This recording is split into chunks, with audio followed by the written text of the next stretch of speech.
The alien fleet waited in silence. They floated in the dark space near a red dying star. The light from the star painted their massive warships in deep orange and red colors. Hundreds of ships formed a perfect circle. Battleships, cruisers, destroyers, all armed and ready. In the center of that circle drifted a single human ship. It looked small compared to the alien fleet. Its metal hull was scratched and burned. One engine flickered weakly. Smoke drifted slowly into space. It looked like a ship that had barely escaped a battle. Admiral Xiron of the Dominion stood inside his giant flagship. He was tall, covered in dark silver armor. His sharp eyes focused on the screen in front of him. "There it is," he said calmly. "The last human vessel in this sector." One of his officers tilted his head. "Scans show heavy damage, Admiral. Weapons are offline. Shields are unstable." Xiron allowed himself a slow smile. "Humans," he said softly. "Always brave, never smart." The Dominion fleet had destroyed 3 human colonies in the past month. Entire planets burned. Cities turned into ash. Human ships had tried to defend them, but none had survived. The Dominion believed humans were finished, and now this single broken ship was all that remained here. "Send surrender command," Xiron ordered. A transmission shot through space. Inside the human ship, the bridge was quiet. Captain Elias Ward stood near the center console. His uniform was torn. There was dried blood near his eyebrow. His face looked tired, but his eyes were calm, very calm. "Incoming message," said Lieutenant Mara, the communications officer. "Put it on screen," Elias replied. The alien admiral appeared. His voice was cold. "This is Admiral Xiron of the Dominion fleet. You are surrounded. Power down all systems. Prepare for boarding. If you surrender now, your crew may live." Silence filled the human bridge. Some young crew members looked nervous. One swallowed hard. Elias did not move. He studied the alien admiral carefully. "Captain," whispered the tactical officer, "we are fully surrounded. 200 enemy ships." Elias nodded slowly. "I know." On the alien flagship, Xiron leaned forward. "You have 1 minute to respond, human." Elias finally spoke. His voice was steady. "You really think we would beg?" The alien officers exchanged confused looks. "You are alone," Xiron replied. "Your ship is damaged. Your engines are failing. There is nowhere to run." Elias looked around his bridge. His crew waited for him. He gave a small smile. "Admiral," Elias said calmly, "you made one mistake." Xiron narrowed his eyes. "And what is that?" "You assumed this ship is broken." For 3 seconds, nothing happened. Then, the human ship changed. The weak flickering engine suddenly exploded into bright white light. Every damaged panel on the hull sealed instantly. Hidden sections of armor shifted into place. Energy readings spiked so fast that alien scanners began to scream warnings. "Admiral," one alien officer shouted. "Massive power surge detected." "That is impossible," another yelled. "Their reactor output just multiplied by 10. The human ship was not damaged. It had been pretending. Inside the human bridge, lights turned from red emergency mode to bright white combat mode. "Phase 1 activated," said the tactical officer calmly. Elias stood straight now. No more acting, no more weakness. "Status?" he asked. "Graviton anchors charging. Cloaked satellites coming online. Field generators responding." Xiron felt something cold move through his body. "Scan the area," he ordered. Alien scanners pushed deeper into space around them. Then they saw them. Small objects, hundreds of them, hidden inside nearby asteroids, behind debris, floating silent and invisible until now. "Human satellites." "Admiral," whispered an officer, "we are not alone." Around the Dominion fleet, space itself began to shimmer. Thin lines of blue light connected the hidden satellites. Those lines grew brighter, stronger, forming a giant web around the entire alien fleet. "What is this weapon?" Xiron demanded, but no one answered, because no one knew. Inside the human ship, Elias gave the final command: "Deploy the net." In one instant, the blue lines turned into powerful gravitational beams. The Dominion ships tried to move. They could not. Their engines fired, but the ships did not move forward. Instead, they drifted slightly inward, toward the center, toward the human ship.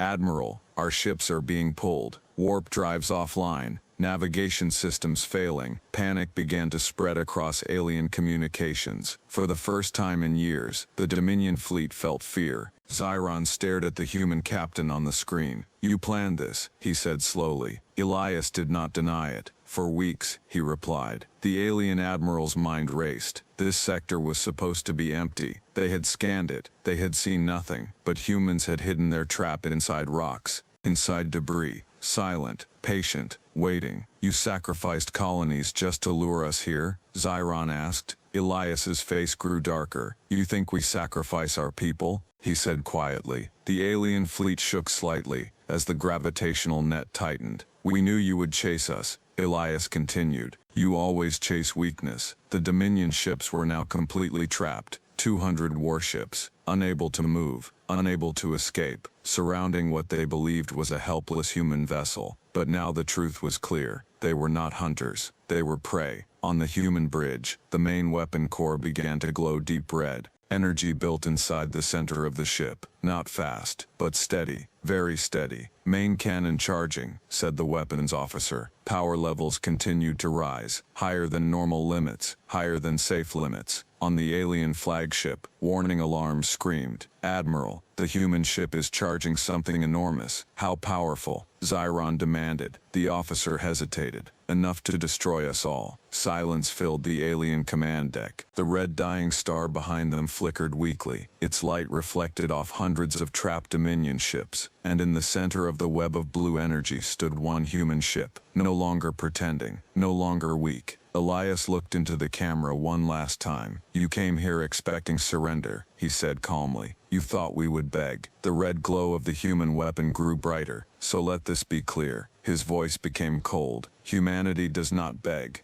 The gravitational net tightened again. The Dominion fleet trembled, and the stars themselves seemed to hold their breath, because what was about to happen would erase an empire. But just as the human weapon reached full power, something unexpected appeared on long-range scanners, and it was not human. The red glow of the human ship's main cannon filled the dark space. The Dominion fleet was trapped inside the blue gravitational web. 200 alien warships struggled, but none could move. Engines burned. Thrusters fired. Nothing worked. Admiral Xiron stood frozen. "Report," he demanded. Gravitational pressure increasing. An officer shouted. "Structural stress on outer ships rising. Warp systems completely offline." The human ship remained still at the center, calm, silent, watching. Inside the human bridge, Captain Elias did not blink. The red light from the main cannon reflected in his eyes. "Energy levels?" he asked. 90% and rising," said the weapons officer. "Graviton net stable?" Elias asked. "Stable, Captain, but it will not hold forever. Too many ships pulling at once." Elias nodded slowly. He had expected that. This plan was dangerous. If the net failed too early, the Dominion fleet would escape and hunt humanity without mercy. There would be no second chance. Suddenly, "Captain," shouted the sensor officer. "New contact detected."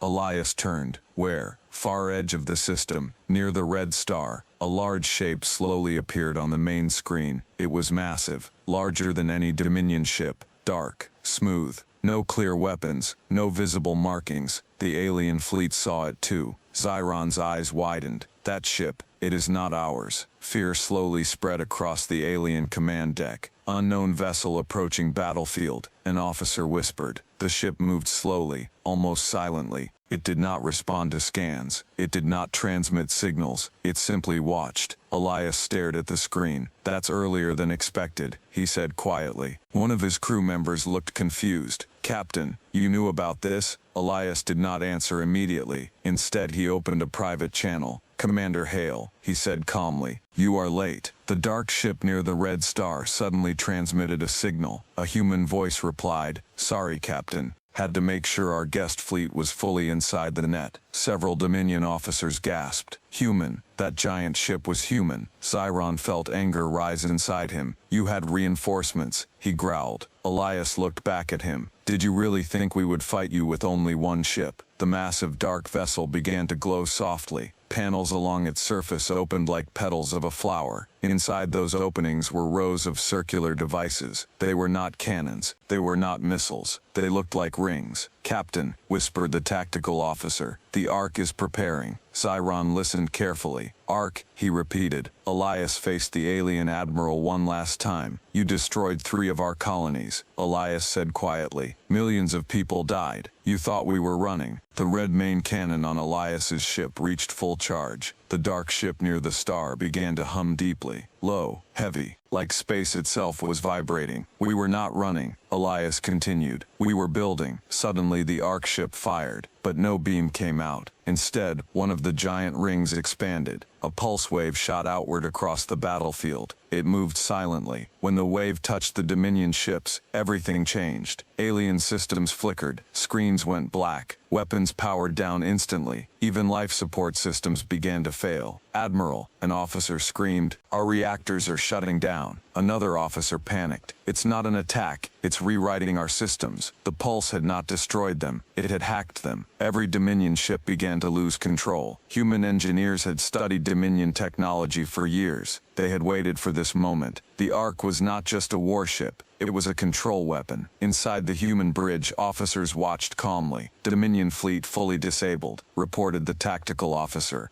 Elias nodded. "Good. Now they cannot run." Zyron slammed his fist into the console. "You tricked us," he shouted. "Yes," Elias replied simply. "You sacrificed entire systems just to lure us here." Elias's eyes grew cold. "You think we did not fight to protect them," he said quietly. "We fought, we lost, and we learned." The red dying star behind the Ark ship suddenly flared brighter. The Ark slowly adjusted its position. It was moving closer to the star. "Captain," said Lieutenant Mara slowly, "is it time?" Elias looked at the energy readings, then at the trapped fleet, then at the red star. "Yes," he said softly. "Begin phase 2. On the Ark, the giant rings rotated toward the star. Energy beams shot from the rings, not toward the Dominion ships, but toward the red dying sun. The beams entered the star's surface. For a moment, nothing happened. Then the star began to change color, from red to bright orange, then yellow, then white. Inside the Dominion flagship, officers stared in horror. "What are they doing?" one whispered.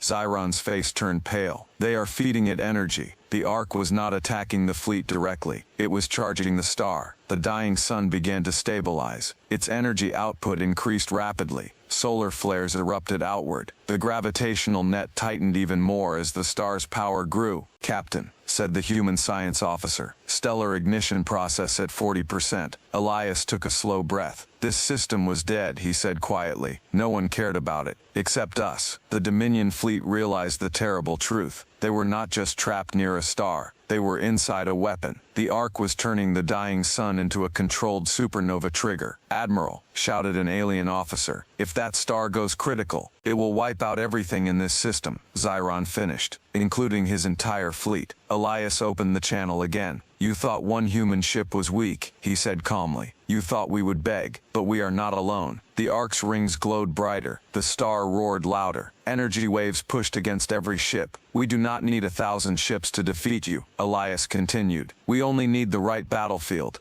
The Dominion fleet struggled uselessly, disabled, trapped, watching their own end being prepared. Inside the human bridge, silence filled the room. No cheering, no smiling, only focus, because this was not revenge for pride. This was justice for billions. "Stellar ignition at 70%, reported the science officer. The red star was now blazing white. Space around it warped violently. Zyron slowly sank into his command chair. For the first time in his long life, he understood fear. "You will destroy yourselves too," he whispered. Elias shook his head slightly. "Not today." A small escape corridor opened in the gravitational net, only large enough for 2 human ships. Everything had been calculated, everything planned. The Ark and Elias's ship would leave at the final second. The Dominion fleet would not. Stellar ignition at 90%, the star screamed. Light flooded the system, and the final phase was about to begin. But just before ignition reached 100%, an emergency signal came from deep inside the Dominion flagship, and what it revealed changed everything. The white star burned brighter than ever before. Energy waves shook the entire system. The trapped Dominion fleet floated helplessly inside the tightening gravitational net. Their ships were dark, powerless, waiting for the coming explosion. On the human bridge, every officer stood still. "Stellar ignition at 95%, said the science officer. Captain Elias kept his eyes on the screen. "Prepare escape corridor," he ordered calmly. Outside, the Ark ship adjusted its position near the blazing star. Its massive rings glowed like suns of their own. The two human ships were ready to leave at the final second. Everything was calculated. Everything was under control, or so they thought. Suddenly, "Captain," shouted Lieutenant Mara. "Emergency signal detected from the Dominion flagship." Elias frowned. "They cannot transmit. Their systems are disabled." "That's the strange part," she replied. "It's not coming from their main systems. It's coming from deep internal power. A separate signal." On the main screen, Admiral Zyron appeared again, but he looked different. His armor was cracked. Smoke filled his command deck. His officers were shouting behind him. "You think you have won, human," Zyron said slowly. Elias watched carefully. "You are out of time, Admiral." Zyron gave a weak smile. "No, you are." Suddenly new readings flashed across the human consoles. "Captain," the tactical officer shouted. "Massive energy spike inside the Dominion flagship." "That's impossible," said the science officer. "All their reactors are offline." Elias stepped forward. "Magnify their core." The screen zoomed deep inside the alien flagship, hidden beneath layers of armor. Far below their main reactor, something ancient and dark began to glow. It was not Dominion technology. It did not match their design. It looked older, stronger. "Captain," whispered the science officer, "that is not a normal power source." Zyron's voice returned. "You see, human, we were not the only hunters in the galaxy." Elias felt a cold wave move through him. "What is that device?" he demanded. Zyron's smile grew wider. "It is called the Heart of Void." Inside the Dominion flagship, the dark core pulsed. Black energy spread through the ship like veins. Dead systems came back online. Lights flickered. Engines roared weakly. "Admiral," one alien officer shouted, "the void core is unstable." "I know," Zyron replied calmly. On the human bridge, alarms screamed. "Captain, that energy signature, it's bending space differently than the star." "How differently?" Elias asked. "It's pulling energy inward, not outward." The science officer's face turned pale. "If it fully activates, it could collapse the star instead of igniting it." Silence fell across the bridge. "Collapse the star? That would not create a controlled explosion. It would create a black hole." And both human ships were still inside the system. Zyron looked directly at Elias. "You planned your trap well," the alien admiral said, "but you forgot something. We also prepare." The void core pulsed harder. Cracks appeared along the surface of the Dominion flagship as dark energy poured outward. Several nearby Dominion ships were pulled toward it and crushed instantly. Zyron did not react. He was willing to sacrifice his own fleet. "You would destroy your own ships?" Elias asked. "They have failed," Zyron replied. "But if we die, you die with us." The Ark ship immediately redirected power. "Captain," Commander Hale's voice came through the channel. "We are detecting gravitational collapse forming near the flagship." The white star flickered. Its bright light dimmed slightly. The ignition process slowed. "Stellar ignition dropping to 88%, reported the science officer. Elias clenched his jaw. If the star collapsed too soon, everything would be lost. "Options?" he asked quickly. The bridge crew worked fast. "We can increase stellar feed," said the science officer, "but the void core is absorbing part of the energy." "How long until collapse?" Elias asked. 3 minutes at current rate." 3 minutes. Elias stared at Zyron. "You are willing to destroy an entire star system just to stop us?" Zyron's voice became quiet. "You call it destruction. We call it balance." Behind him, the Dominion flagship began to tear itself apart as the void core expanded.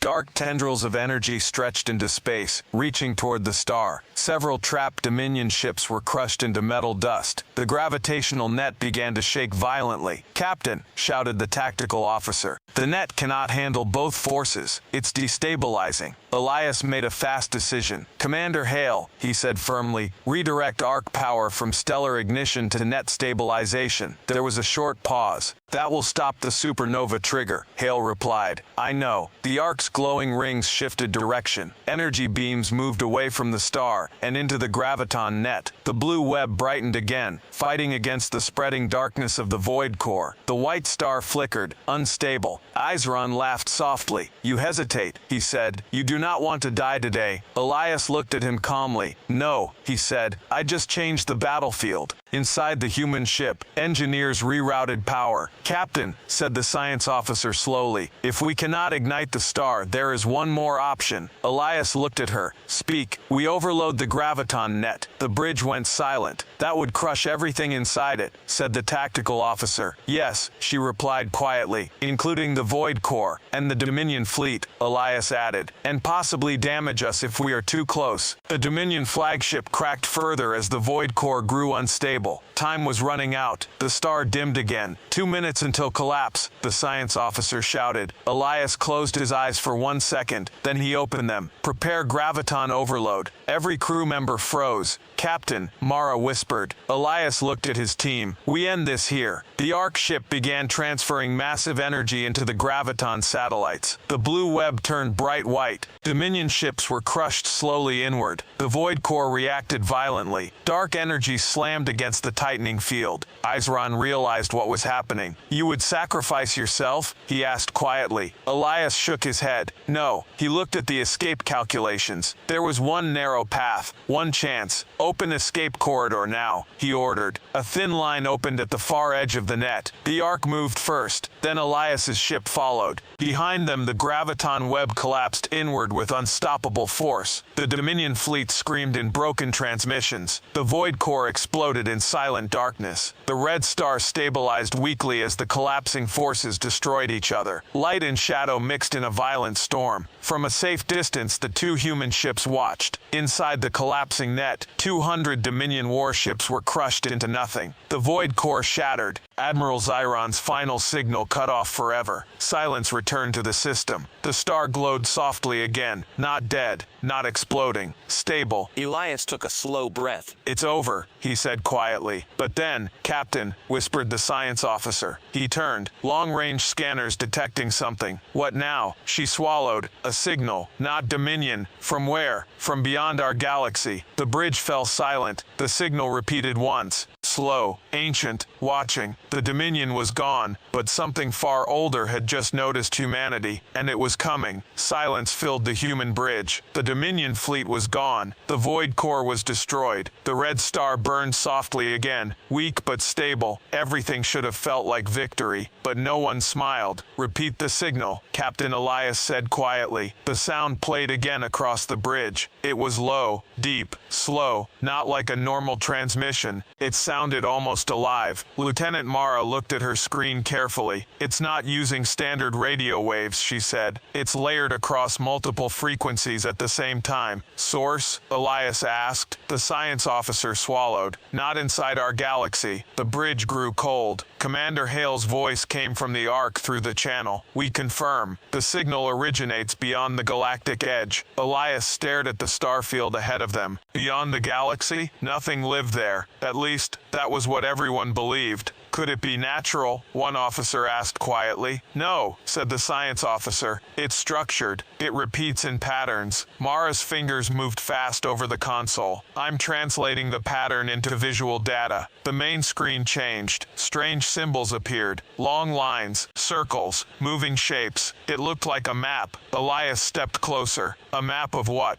The science officer zoomed in. The shape slowly adjusted. Then they recognized it. It's our galaxy, she whispered. Every major star cluster was marked. Several systems blinked with faint red dots. One of those dots was the system they were currently in. The room went silent. It's marking us, said the tactical officer. Commander Hale spoke again from the Ark. We are also seeing movement. Movement? Elias repeated. Yes, at the outer rim. Something is entering. The bridge officers turned to the forward display. At first they saw nothing. Then, a distortion appeared, far beyond normal sensor range. Space itself bent slightly, like water rippling. Magnify, Elias ordered. The image zoomed in. Dark shapes slowly came into view. Massive shapes, long, smooth, no visible engines. They did not look like ships. They looked like living shadows. How many? Elias asked calmly. The tactical officer hesitated. Unknown. At least 50. No, more. The signal interference is hiding exact numbers. The shapes did not move fast. They drifted slowly toward the galaxy, like hunters entering a forest. Mara's voice was soft. They noticed the energy spike from the star. The science officer nodded. Yes, the supernova ignition attempt. The void core collapse. We created a signal strong enough to reach beyond the galaxy. Elias understood.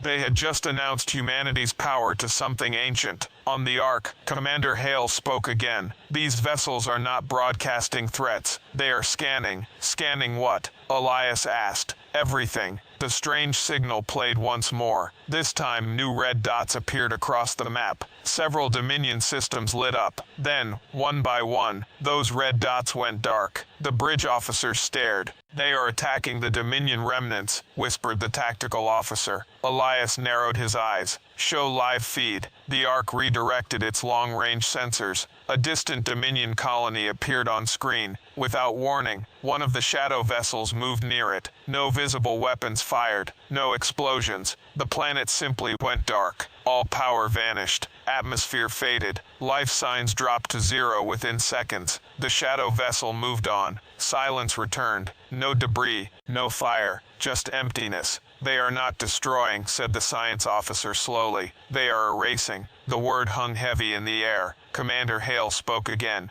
Captain, this is systematic. They are targeting advanced civilizations. Dominion first. Elias said quietly. Yes, but the signal shows more red dots forming. A new red dot appeared. Human territory. The bridge went silent. Mara whispered. They marked us. Elias stood tall. Time to understand our enemy. He opened a channel to the Ark. Commander, prepare deep scan. I want full analysis of their structure. Minutes passed as data flowed across the screens. Finally, the science officer spoke. These are not normal ships. What are they? Elias asked.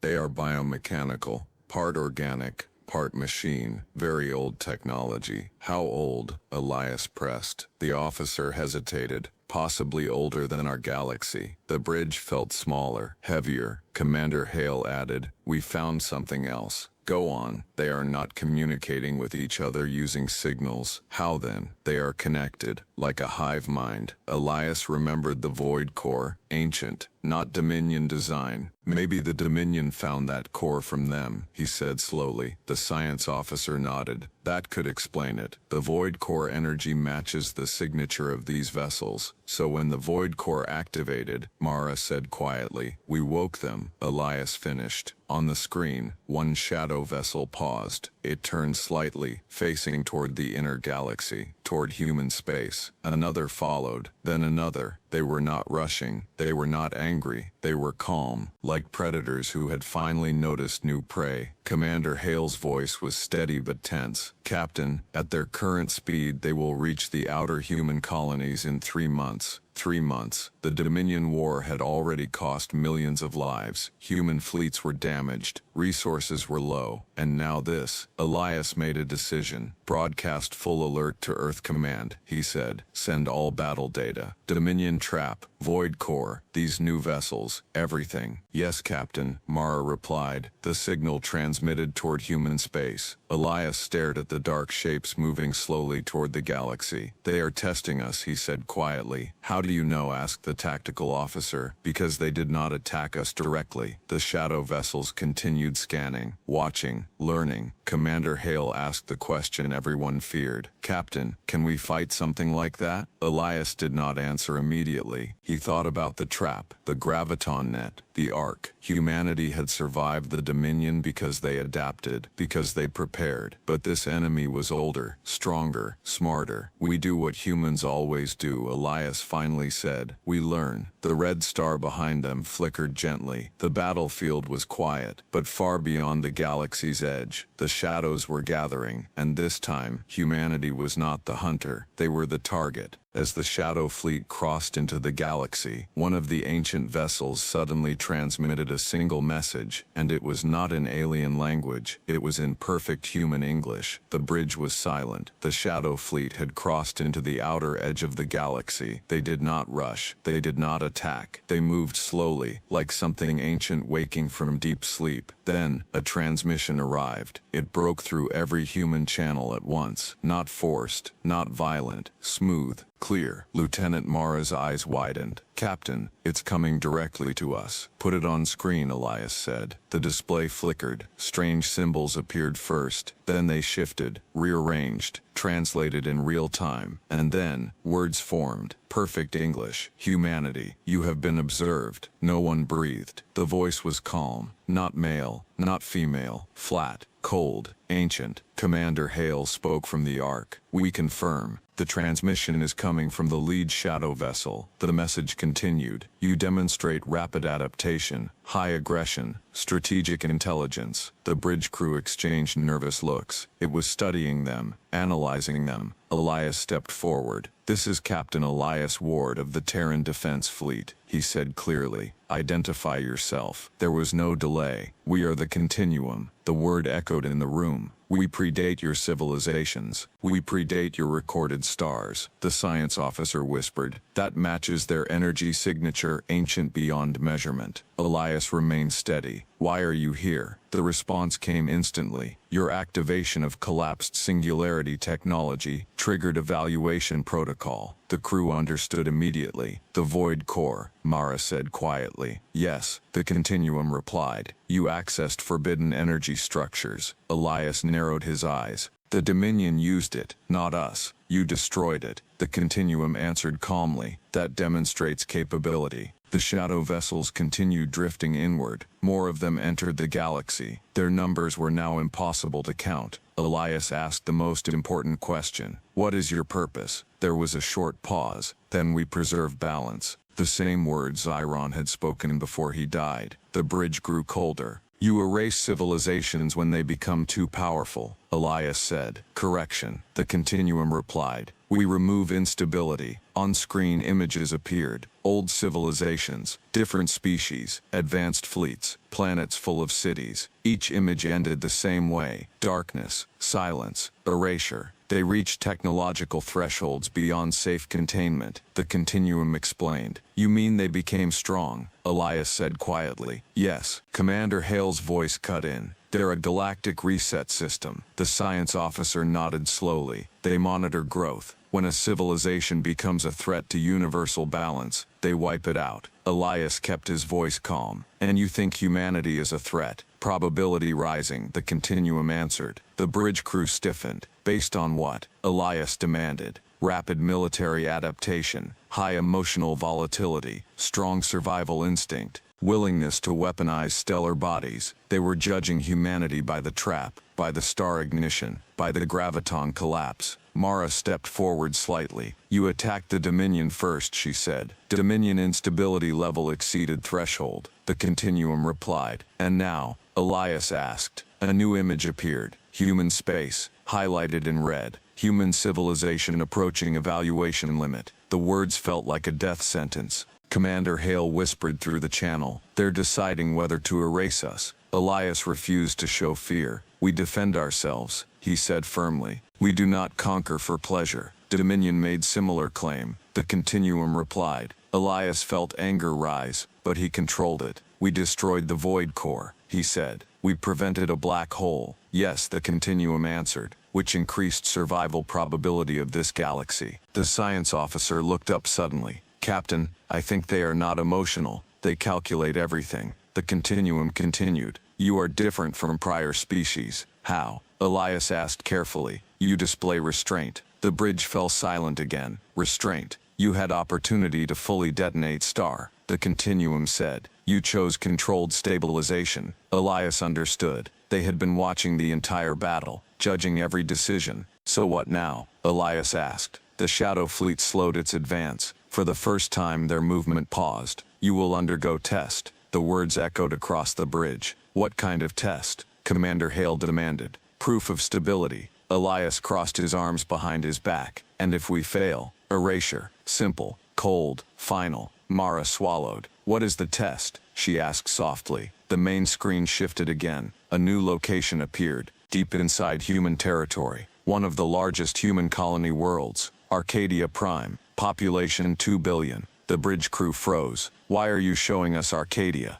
Elias asked sharply. Instability detected. The Continuum replied. Images appeared. Human ships gathering near Arcadia. Weapons charging. Internal conflict. The science officer gasped. It's a civil dispute, she said. Two human factions arguing over military expansion. The Continuum's voice remained calm. Probability of human self-destruction increasing. Elias understood the horror. They want to see if we destroy ourselves, he whispered. Yes, the Continuum confirmed. If your species cannot maintain internal stability, you will not be permitted further expansion. The Shadow Fleet remained at the edge of human space, watching, waiting. You have 30 standard days, the Continuum said, to demonstrate unified restraint. The transmission began to fade. Elias stepped forward urgently. If we succeed, observation continues, and if we refuse this test, the answer came without emotion, immediate erasure. The screen went dark. The Shadow Fleet stopped moving, holding position, like silent judges, on the bridge. No one spoke for several seconds. Finally, Commander Hale said quietly, "They're forcing us to solve our own conflict, or they wipe us out." Elias stared at Arcadia Prime on the screen. Human ships were already gathering there, tension rising, anger growing. Humanity had survived the Dominion, but now the real challenge was not alien, it was themselves. Set course for Arcadia Prime, Elias ordered firmly. The crew moved quickly. As the human ships turned toward their own world, far behind them, one shadow vessel shifted slightly. Its surface pulsed once, and deep inside its dark structure, something changed. Unknown to humanity, the Continuum had never given a species a test before, and deep within their ancient network, a new calculation had begun, one that even they did not expect. Arcadia Prime filled the main screen. It was a beautiful world. Blue oceans, white clouds, bright cities shining across continents. But around the planet, hundreds of human warships faced each other. Two fleets,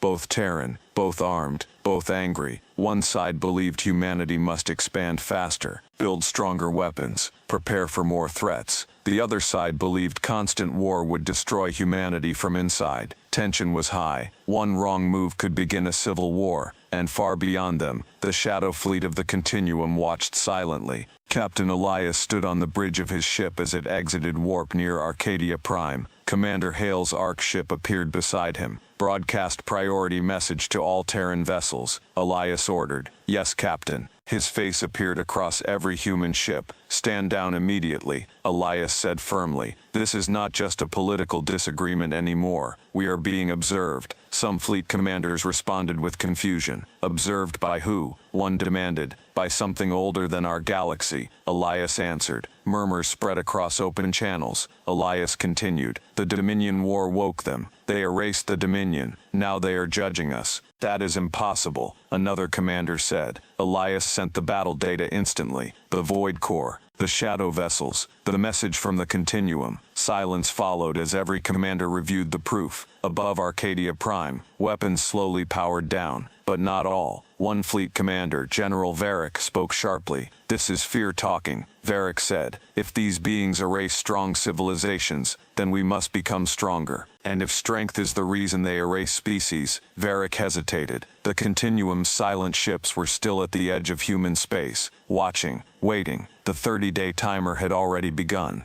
On the Ark, scientists studied the Shadow Fleet's patterns. Captain, the science officer said, their behavior is slightly different now. How? Elias asked. They are adjusting calculations. Something changed after they gave us the test. Elias looked back at Arcadia Prime. Human ships faced each other. Fear, pride, anger, human emotions, the same emotions that helped them survive, but also the same emotions that could destroy them. Elias opened a direct channel to General Varric. You believe humanity survives by dominance, Elias said. Yes, Varric replied. And what happens when there is no enemy left but ourselves? Varric did not answer. Elias made a bold decision. Deactivate my weapons, he ordered his crew. The bridge officers froze. Captain, Mara whispered. Do it. The human ship powered down every offensive system. Commander Hale did the same aboard the Ark. two of the most powerful ships in human space, now defenseless. Elias faced the divided fleets. If we fire on each other today, he said clearly, we prove the continuum right. Silence filled orbit. Varric looked at his own fleet, then at Elias's powerless ship. You are risking everything,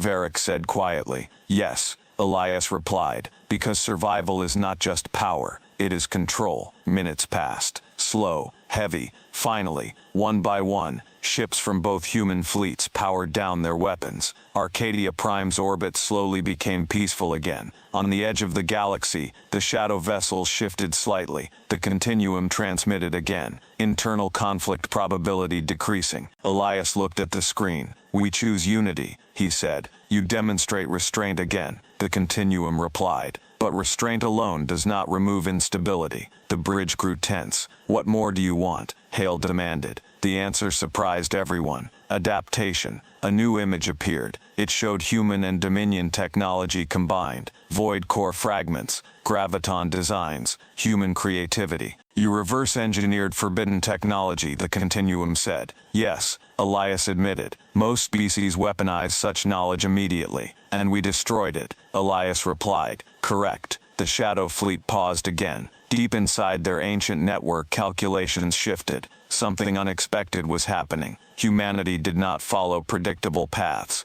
They fought fiercely, but they also showed mercy. They adapted quickly, but they restrained themselves. For the first time in millions of years, the continuum faced uncertainty. Your species does not fit previous patterns, they admitted. Elias stood firm. We are not perfect, he said. We argue, we fight, we make mistakes, but we learn. Arcadia Prime glowed peacefully beneath them. 2 billion lives safe. Human fleets united. The continuum processed this. Across their vast network, probabilities recalculated again and again. Finally, a new message came. Evaluation incomplete. The bridge went silent. Incomplete, Mara repeated. Yes, the continuum said. Humanity presents unpredictable evolutionary potential. Elias felt his heartbeat slow. Is that good or bad? Undetermined. The shadow vessels slowly began to turn away from human space. Observation will continue, they said, but erasure protocol suspended.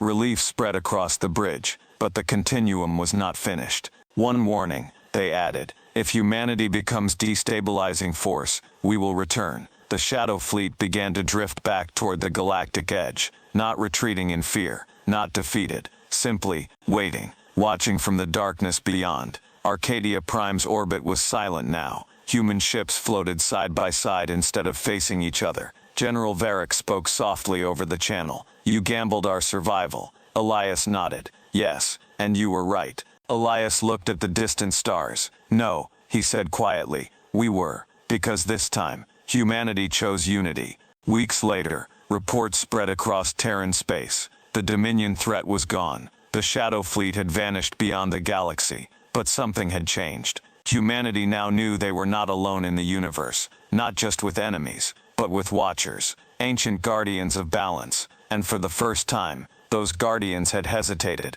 They had not erased humanity. They had not judged them unworthy. They had paused, because humans were something new, not simple conquerors, not mindless destroyers, but unpredictable, creative, dangerous, and capable of choice. Far beyond the galaxy, inside the continuum's ancient network, a final calculation completed. Probability of human future dominance. The system paused, then updated. Acceptable. Back near Arcadia Prime, Captain Elias stood quietly on his bridge. The stars looked the same, but the galaxy felt different. They had faced an empire. They had faced extinction. They had faced something older than time, and they were still here. The galaxy once thought humans would beg. Instead, they proved they could choose, and that choice changed the stars forever. Because in a universe ruled by cold calculations, humanity became the only variable no one could predict.